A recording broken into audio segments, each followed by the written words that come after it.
My eyes are getting weary, my back is getting tight. I'm sitting here in traffic on the Queensboro Bridge tonight. But I don't care, cause all I wanna do is cash my check and drive right home to you. Cause baby, all my life I will be driving home to you. Hitting all cylinders right now before league play. And then around 7 o'clock, we'll get our interviews from the ACC championship game between Miami versus Clemson. Clemson rolled over the Hurricanes last Saturday night down there in Charlotte. So there's not a lot of happy people in this household right now because Miami getting shellacked down there in Charlotte. Around 7:15, Quentin Dean, the linebacker from New Hampshire, will be calling me in to talk to him about being a kid from here in Maryland going up to New Hampshire. New Hampshire has a couple Marylanders on their roster. And then at 7:25, Bill Baker, the voice of the new Northern Illinois football, will be on at 7:25. Then Greg Mata, from JMU, from the football beat writer, will be on at 7:30. And then John Stegelheimer, the football coach at South Dakota State University, will be on at 7:45. And then we'll finish up with Trevor Groves from CUTigers.com. So we're gonna get Coach Dave Schumann, the voice. We'll be right back here on HerbFM Radio.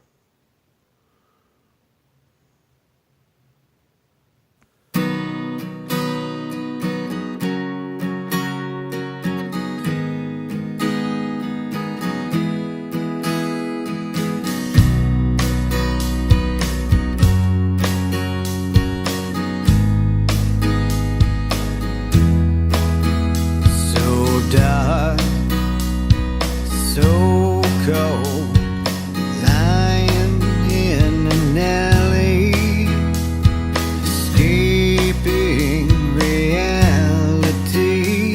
He just can't find how to ease his pain. There's a gun and a bottle, and it doesn't know which to swallow. All right, folks, welcome back to the College Football Tonight here on HerbFM Radio on December 6, 2017. This is our second to last show because next week we'll probably going to put football to bed. But right now we're going to talk to Dave Schumann, the voice of the Duke football and basketball. He's on the phone with us right now. Dave, thanks for joining us. A good time going to be a Blue Devil down there with the football team coming back to make a bowl game, and the number one team in the country in basketball just keep rolling.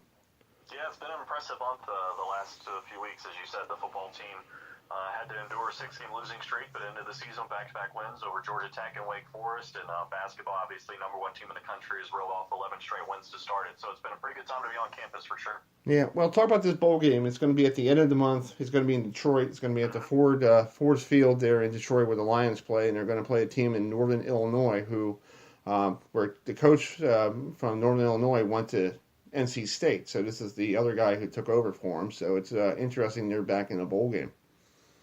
Yeah, Rod Carey's done a nice job with the program at NIU. They've had a ton of success in the MAC, and for Duke, it's a chance to pick up, another bowl win. Would be their second in the last couple of years after missing out on the postseason a year ago, going 4-8, and a chance to send these seniors that have had, a really good run here at Duke off on a winning note. Guys like Austin Davis and Mike Ramsey along the defensive line, and Brian Fields Jr., who set a record at Duke with 4 interception returns for touchdowns in his career. So the guys are really fired up. I think that was indicative in the celebration they had after the road win at Wake Forest. And good to be back at the postseason, and now they want to make sure they finish off the year with a winning record. Well, talk about the football team. The last time I talked to you, it was probably at the Duke and Florida State game, and I saw you before the game, with me and you and I and Deckenhoff, Gene Deckenhoff. Sure. And it was pretty cool to talk to Gene about different things and all that stuff, and about you guys.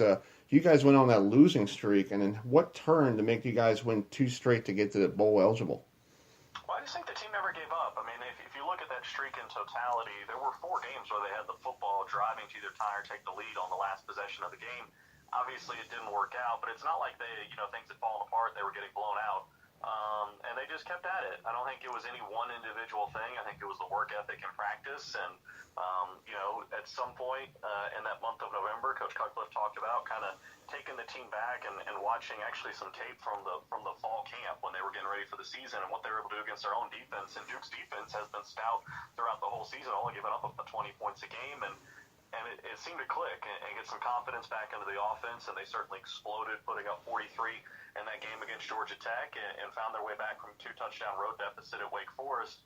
The offense starting to get some rhythm in the second half and able to get out of there with a win. But I don't think you can point to any one individual thing. Daniel Jones started to throw the ball a little more crisply. Yeah. The running backs got going, and as I said, that defense has been stout all year.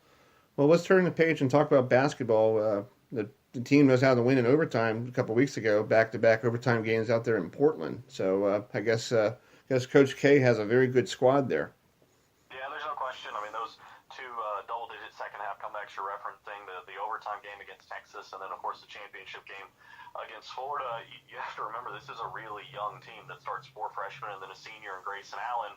And they haven't had a ton of practice time. They played 9 games in their first 20 days of the season. They're getting ready to play game number 12 coming up this Saturday as they open up conference play up in Boston against Boston College. So, you're going to go through some growing pains, but what this team does have is incredible will to win.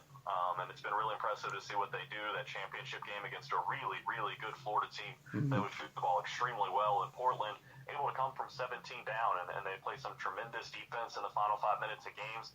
They hit clutch free throws, things you would expect an older group of guys to do, but these guys do as a bunch of youngsters, and it's hard not to see the natural gifts that Marvin Bagley III has. He leads the ACC in scoring and rebounding, averaging 22 and 11 a game. He can pretty much do whatever he wants to when he wants to. Last night in a game against St. Francis, he hit a couple of threes. He's awfully impressive, and what maybe impresses you the most about him is his willingness to learn and his eagerness to learn from Coach K. And it's scary to think about what this team could do because they've still got a lot of room where they can improve, and that's saying something considering they're 11-0. Talk about Grayson Allen. Has he learned from last year's, with his tripping and, being a bad boy? Is he back to being a good boy? Well, I think the thing that was most pressing last year for Grayson Allen, he wasn't healthy, and he was dealing with some injuries, and that certainly affected his game. And this year, I think he's true to form. He had a little bit of a right wrist thing that he was dealing with for a couple of games, but back to form. And, last night Duke put up 124 points and maybe lost in all the records that were set, including a school record for assists with 34. Grayson didn't miss a shot. He was 5 of 5 from the field, made all 4 of his threes, had a really good night. And, I think it's fair to say that he's back in form and has really embraced the role of being a captain on this team and leading these younger guys and has a great attitude about everything. And it's going to be interesting to see what he can do the rest of the year. You might have 2 contenders on this team for ACC Player of the Year in Marvin Bagley III and Grayson Allen. Well, let's talk about Saturday's game for basketball against Boston College. What does Boston College look like this year? Well, they've got one of the best backcourts in the ACC. That certainly would bring to the table. I was looking at some of their shooting numbers throughout the season. They're shooting right around 45 to 50% from the field. So you got to contend with the backcourt. It'll be interesting to see how they match up with Duke's guys up front, as Bagley and Carter create problems for just about everybody they face. But, just like every conference game, when Duke hits the road, this is going to be the biggest game of the season for the opposition. That won't be any different this weekend. I think the game that Duke played up at Indiana was a good step for this program, the first true road game of the season, being able to, when they're really exhausted coming off a long road trip out in Portland, to find a way to get a 10-point win on the road in what was a tremendously hostile environment should prepare them well for what they're going to face in ACC play because, when Duke's number 1 in the country and anytime Duke goes on the road, it's a huge, huge game for the opposition, and this is going to be an interesting test, as I said, against a backcourt that's really good. Yeah. Well, Dave, I know you're a busy guy. Thank you so much tonight to take some time and talk some football and basketball, and maybe after the holidays we'll get you on for basketball, and we'll get into our ACC stuff for basketball after the holidays. For sure. Appreciate you having me on. All right. That's Dave Schumann, the voice of the Duke football and basketball. We'll be right back here on HerbFM Radio.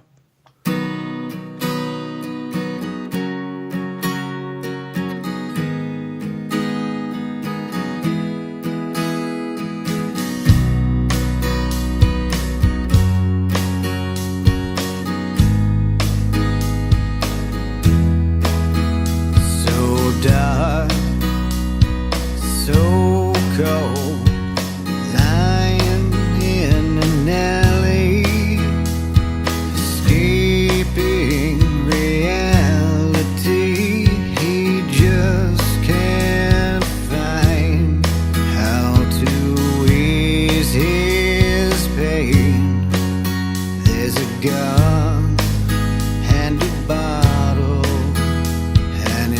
doesn't know which to swallow.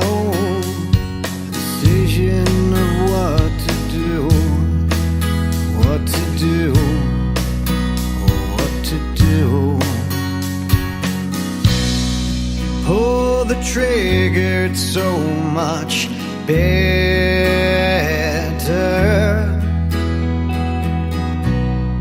Pull the trigger, it's so much easier.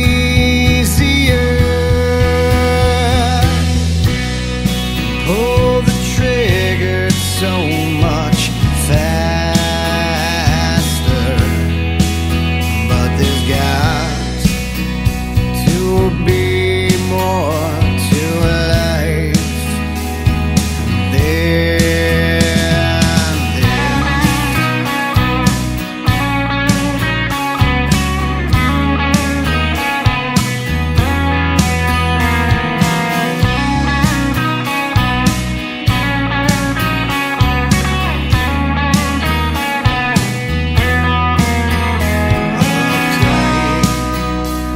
Still cold, thinking family, they won't escape reality. A million days won't ever ease their pain.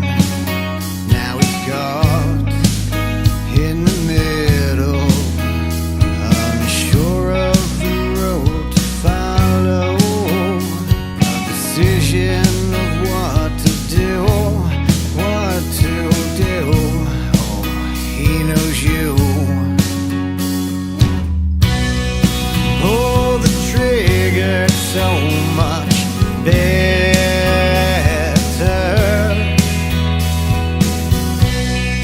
Pull the trigger, so much easier.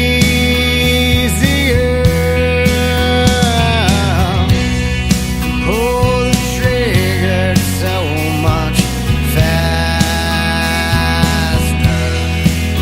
But there's got to be more to life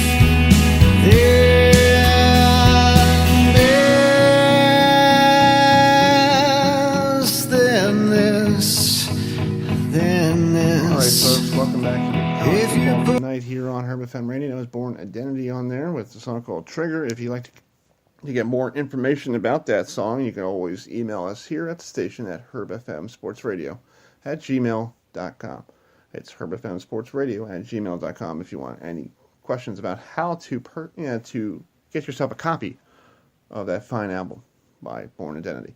Well, we're going to give you some fine interviews from last Saturday night. We were down in Charlotte, North Carolina for the ACC Football Championship 2017 edition.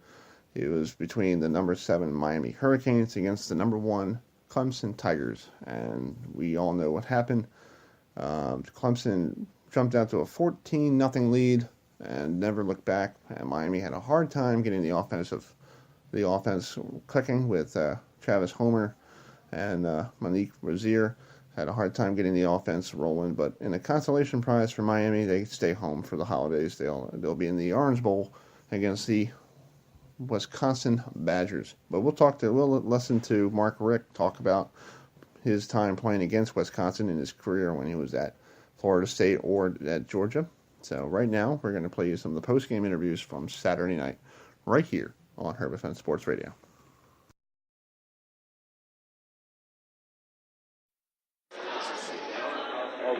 The only thing that we really sat down and thought about was that we were going to be back here again. You know, we can't go out like that. The fact that we send our seniors out like this is it's a bad feeling for me. You know, I ain't want to send them out like that. You know, none of us did on the team, so we have to come back. You know, our seniors don't have another shot, but we will be back with a vengeance.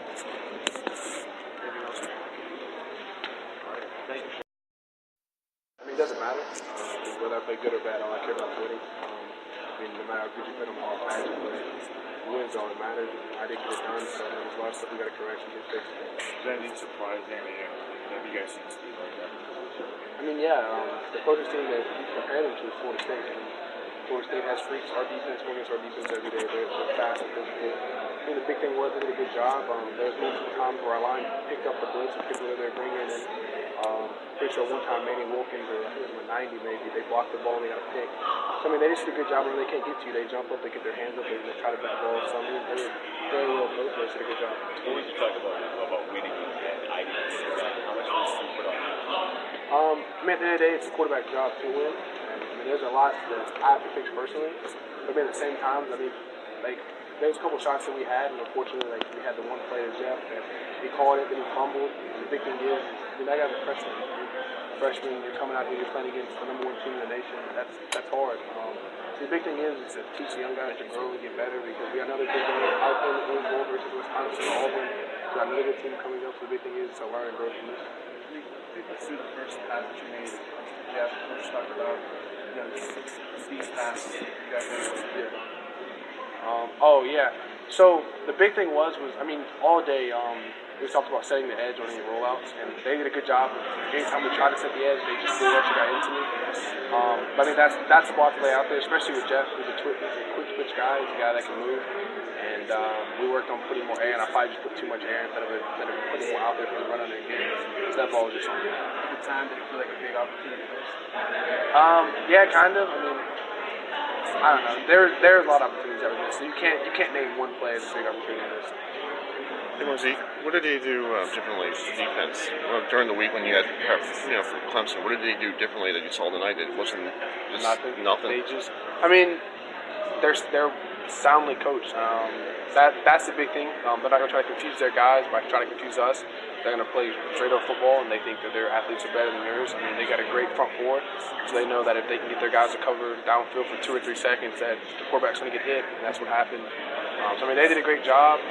They didn't really surprise in any coverages. They just knew that they were athletes. They let their athletes go play just like our defense does. You talked about missed opportunities.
Guys, and have some fun in that way. I think it was guys just being confident in the game plan and confident in our plan and executing.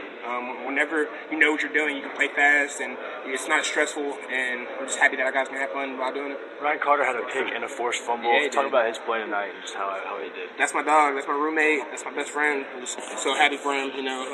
We speak into existence every week about making big plays like that. And it's just funny that, he caused it and I recovered it. And then he came back and got an interception. And he deserves it. I know how hard he's worked and how patient he's been his time here. And, it's starting to show. Hey, Dorian, Chris Heidel, I talked to you the other day. Nice to meet you. Talk about this big win for you guys with the atmosphere and Miami coming in with their great defense and the offense and what you guys did to control that offense. Was that something you guys saw in the game plan this week? Because I talked to you on Tuesday. You started looking at film. So what did you just see on Miami's offense instead? Same stuff we saw on film earlier in the week. They like the screen game. They tried. They did a lot. They ran a lot more than we thought they were going to do. But our D-line did a good job handling that, and then our D-line did a good job getting sacks, and that's a compliment to our back seven. They recovered sacks, So all in all, it was good defensive win. Day, I guess, just because everyone was very sound in coverage and sound in run fit and gap. Obviously, they busted a few runs here and there, passes, because, they're a good team, too. They're a reason they're in the ACC championship. But just proud of our guys and how they executed the game plan. And talking with Dabo yesterday, I talked to him yesterday in the press conference. He told about I asked about you, and he said you actually, the light bulb finally came on. Yeah. So when the light bulb just came on? Because he said to you were like not even focusing on football and. Yeah, probably beginning of my redshirt junior year, just because I realized that my ability wasn't adding up to my playing time, and I felt some type of way about that, obviously, and I just started to take it to heart, really buying into the little things and showing the coaches that I do care. It's not that I didn't care before, but to them, it may have just seen that I was kind of passive about it. So just taking things, being proactive about it, and showing them that I did care about my opportunity, and just everything from there just kind of flowed. Well, it's great to see you. Thank you. All right, man. Good luck. How does in a game like this, we're not playing junior high school out there. We're playing Miami and coastal champs, and so to be able to get a bunch of young guys some experience as well, and again have been real pivotal in our success this year. It's fun to watch. Last question. Hey, Coach, what did you do to contain Homer tonight, the running game? Again, I thought our leverage was really good up front, and I thought we dented him up front. Did a good job, hold the point. And, for the most part, really, again, just played very disciplined. I don't think it was anything, earth-shattering in these new magical calls. We're the same calls we've been calling all year. I think our guys executed well, did a good job, pad level, staying on their feet, and getting off the blocks, just playing with discipline. Thank you, Coach. Sports Radio, please ask your question. This question is for Coach Mark. Hey, Coach Mark, how you doing? Doing well, how are you? Doing great. Talk about the mood of the team when you guys got home this morning after a really tough game last night here in Charlotte. What was the mood like on the plane, and how did you guys getting ready for this bowl game? Yeah, well, it was quiet, and it was late. We didn't probably get back to our campus until 4 or 5 in the morning, so it was a long flight and, a lot of travel. But, you can't be too excited about what happened in that game. We earned the right to play in that game, which was great, and it was the first time ever for our program to do that. But, we didn't show well. We know it, and it hurts. It hurts to lose. We were kind of getting used to winning, and lost the last 2. So, we'll have a time to rest up and regroup and maybe get a little stronger here next couple of weeks, finish up school, and then get back to work and get ready to play Wisconsin, who, has done nothing but win all year long. Yeah. Have you ever coached against a Wisconsin team before, and what coaches Paul pick? Gosh, I think we played Wisconsin when I was at Georgia in one of those bowl games. I can't remember. I think we got beat. But I tend to forget the ones that we lose, so that's why I don't remember much about it. But I think we did. We got beaten that one. Thanks, Coach. You got it.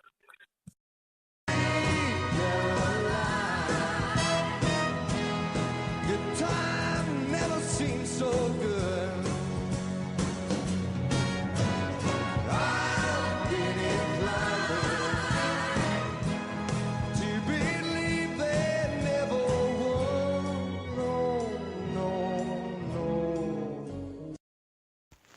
All right, folks. That was some sweet sounds of Neil Diamond right there, and that was a whole medley full of interviews we had over this past weekend during the ACC championship game between Miami and Clemson. You heard Shaquille Quarterman talking to the media after the loss, and then you heard Malik Rozier talking to myself after the game, and then you heard Dorian McDonald, who Coach Dabo Sweeney was talking about on Friday, that the light bulb falling came on. And then you heard Coach defensive coordinator Bent Venables on the phone on the interview right after the game, and then you heard Coach Mark Rick let's talk about how the plane ride home from Charlotte to Miami felt like a funeral. But Miami will regroup and they'll take on a very tough Wisconsin squad December 30th down there in the Orange Bowl. It's a neutral site, but it's technically a home game for Miami. So we're waiting for Quentin Dean to come on the show, linebacker from New Hampshire. And then at 7:25, Bill Baker, the voice of the new Northern Illinois football. And then Greg Mata from the JMU football beat writer down there in Harrisonburg, Virginia, around 7:30. So we're going to take a break here. We'll wait for Quentin Dean to call us. I'll be right back here on HerbFM Radio.